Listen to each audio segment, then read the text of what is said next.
Carol, Yes. it's your turn to be on the spot. Oh, okay. I'm I'm I'm listening, to what everybody is saying, and I'm certainly not the guru when it comes to any of these things. I think I'm going to start with sharing, um, you know, as a 68-year-old grandmother and mother and sister and auntie and all of those things. Um, when Tasha talks about going back to school, I was a mother for. My goodness, I think the first 18 years of my life. And then at that time, my mother had got her status back, and it was important to her that we all do that. And so we did. And my sisters were all going back to school. And I was a waitress working at the Holiday Inn. And I thought, geez, I think I have really peaked. This is my peak. I'm doing the best I possibly can do.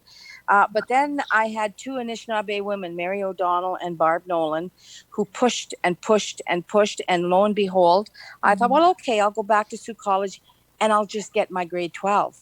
And while I was there, I met another Anishinaabe woman, strong woman from Pickmobert, who talked me into going into nursing. I thought if I could become a hairdresser, that would be a step up from being a waitress. So I went into nursing, and I did that at 40 years old.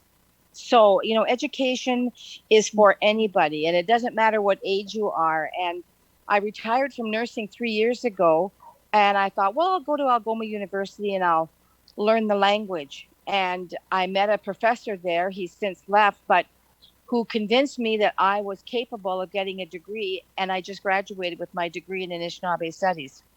So it's challenging and it's not the easiest thing to do. But when I hear Kanika and I hear you, Tasha, and I hear all of you talk about, your life and how you're living it, in spite of, even at my age, I think, oh, I have it all together. I know what I'm doing. I know how this, I know how that. So in the beginning of COVID, when it happened, of course, as a healthcare professional, I'm watching the wave come, and I'm watching, and I'm connecting with my colleagues, and one of them said, Carol, get ready. This is a tsunami. This is not just a wave. This is a tsunami coming. And I'm at Algoma University at the time. So when everything shut down, I thought, okay, well, I'm ready. I'm going to be able to help everybody. And I have my granddaughter who's 19. She was at the University of Ottawa, and her mother got stuck. She was down in the Barbados, and they locked the island down. So we had to go and get my granddaughter and bring her back to the Sioux with us. And it was during that time I was, I guess, head first thrown into my granddaughter's immense depression. I didn't realize it. I thought, oh, this kid's got it all together. She knows what she's doing. And when she came home, I came back to our house and I started spending time and watching her. I had to take my grandmother hat off and I had to put my nursing hat on and say, okay, and so she suffers from the high functioning anxiety. She suffers from lack of motivation. She suffers from all of these things, and so sitting with her and listening to her. And it's been mentioned, the resources. There are no resources in our city for mental health services. And it's so important for people to have someone to reach out to. What I've ended up doing is I've become an advocate, and I volunteer. And I say to people, here's my phone number, call me. If all I can do for you is listen to you, and that's going to help you get to the next step, then that's what I'll do. And with COVID, everything has gone into lockdown. You don't have access to the mental health resources that are in the Sioux. You going into the hospital and trying to access anything. It's not that the healthcare professionals don't care. It's that they are so immersed in the muck and the mire. They're just, what they're doing is trying to climb out and stay afloat as best they can. And because of that, so many people are getting lost. So many people are getting thrown aside. And so when people like yourselves, people like my granddaughter, who the first thing I thought of was, well, we got to get her help. We got to get her help. And I'm a psych nurse, and I worked with the PAC team. I worked in psychiatry at the Sioux Area Hospital. And when I started calling around, there was nothing. There was nothing. And I thought to myself at that time, what in God's name are people who are suffering from the schizophrenia, suffering from bipolars? What are they doing out there? What are they? So what I did is I went on Facebook and I started looking for people who I knew, and I started messaging them. And I would message them a little note. Hi, just want you to know I'm thinking about you today. Just want you to know that I know you're struggling, and if you need me, I'm here. Well, you know what? I think after it happened, I thought, what did I do? Because I get calls like just before, during this, I'm getting messages, hi, Carol, can we meet on? Sure, we can meet on Thursday. We'll have a cup of tea. We'll talk. We'll talk. My life during COVID has changed unbelievably. I talk, with a lot of my people, and my traditional beliefs are so very, very strong. We haven't been able to have our ceremonies. I haven't been able to go to my ceremonies. I haven't been able to do sweats. I haven't been able to do any of those things. So when I say my prayers in the morning, I put my sema down and I ask the Creator, just to watch over me. I'm going to be selfish. I tell him that I'm going to be selfish and ask for me first. Because if I'm not well, I can't do anything for anybody else. So take care of me and help me on my journey. Help me to be what it is I'm supposed to be for these people who are looking and reaching out. I also,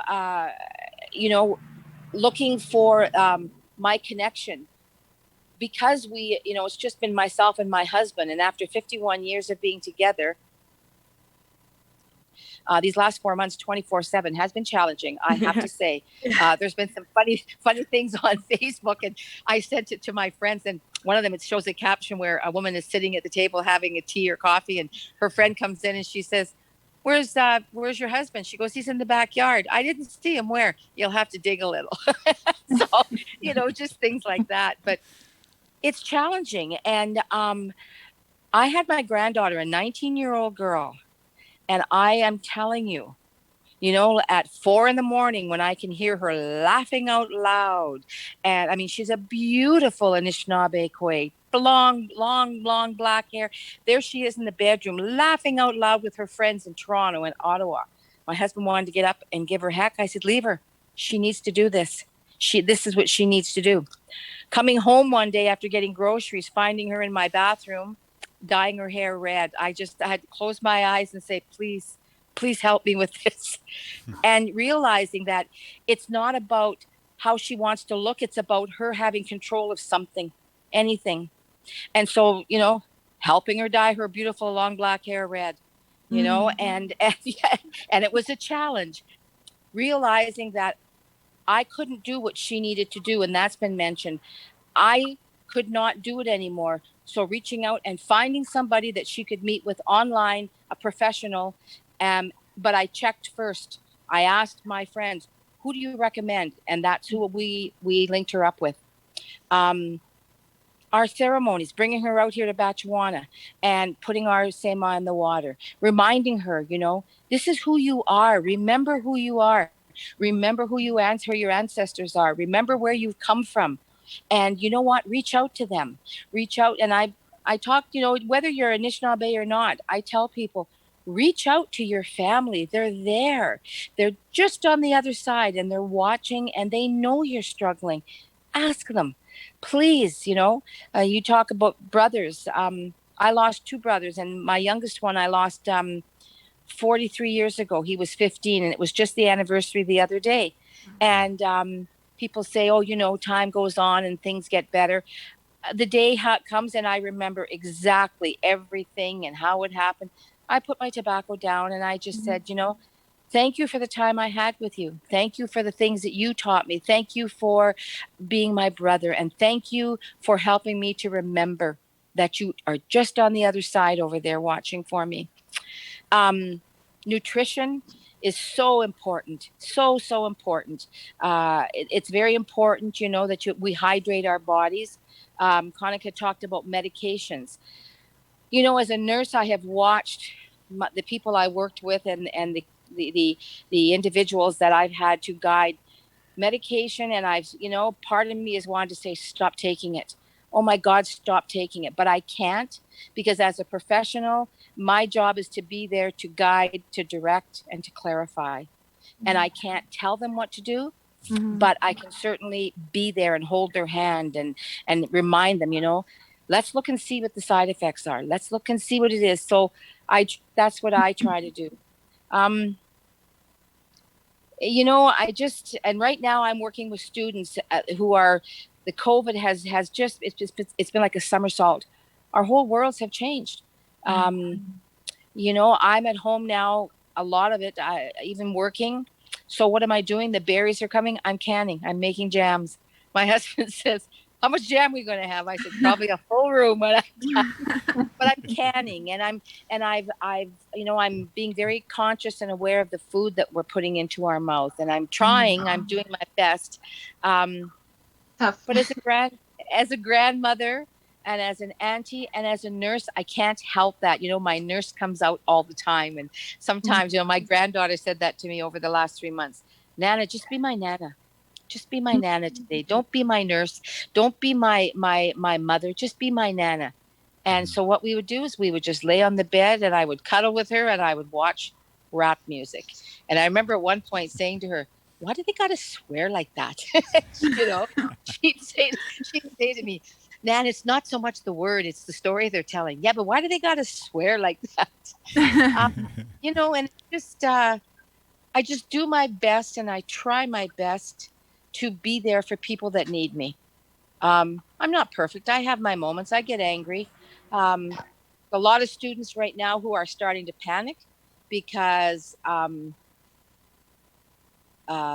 school is starting very soon, and it's going to be online. And I'm meeting with one on Wednesday, and she's already starting to panic. And I just say to her, just wait. You don't know that you're not going to be able to do this. Yeah, but who am I supposed? Don't worry. I am here. You call me. I am here. I will help you navigate. If I can't, I will send you to whomever. And that's the key. If you can't do it, recognize it and send them to whomever. It's mental health, whether it be addictions, whether it be anxiety, schizophrenia, whatever. I always tell people, and I'm going to end with a story that my grandmother said to me. When I was 15 years old, her and I were walking down Queen Street, and we got to the corner of Bruce and Queen. And there used to be a hotel there, the Central. And there was a woman who was known throughout the whole city, mental health. It was just massive mental health. And she was a Native woman. Anyway, we're walking, and I thought, oh, Grandma, please don't see her. Please. I did not want, because I knew my grandmother would stop and talk to her. And I didn't want to be standing on Queen Street while my grandmother was talking to this woman. It was the dead heat of summer. She had a big winter coat and a safety pin holding it together. Anyway, walking up the street, my grandmother yells out, Mary! And I thought, oh, geez. She comes running across the street. My grandmother gave her a big hug, and I turned my back towards the building because I thought I don't want anybody to see me going down the street. So she finished talking to her, and she gave her some money, and away she went back to the other side of the street. And my grandmother was a tiny little woman, and she used to wear Mary Poppins shoes. So because we were on our way to Wolfo, we crossed the street, and we got in front of well, you guys are all way too young, but we got in front of, used to be the old Bell Canada building, and she stopped, and I was walking, holding her hand, and she yanked me back. And she looked at me and she said, my little girl, if you remember nothing else, you remember this. Everybody, no matter who they are, no matter where they come from, no matter what they are living like today, has somebody somewhere who loves them and is waiting for them. Don't you ever forget that. You are not better than anybody. You'll never be better than anybody.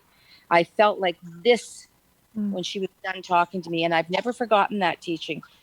So today, when I see my clients that I work with, not clients, I see my friends that I worked with when I worked at PAC, schizophrenia and bipolar, I'll see that I don't reach out to them first, but they reach out to me, and they always give me a hug, and we always talk, and I never ignore them. I ignore nobody.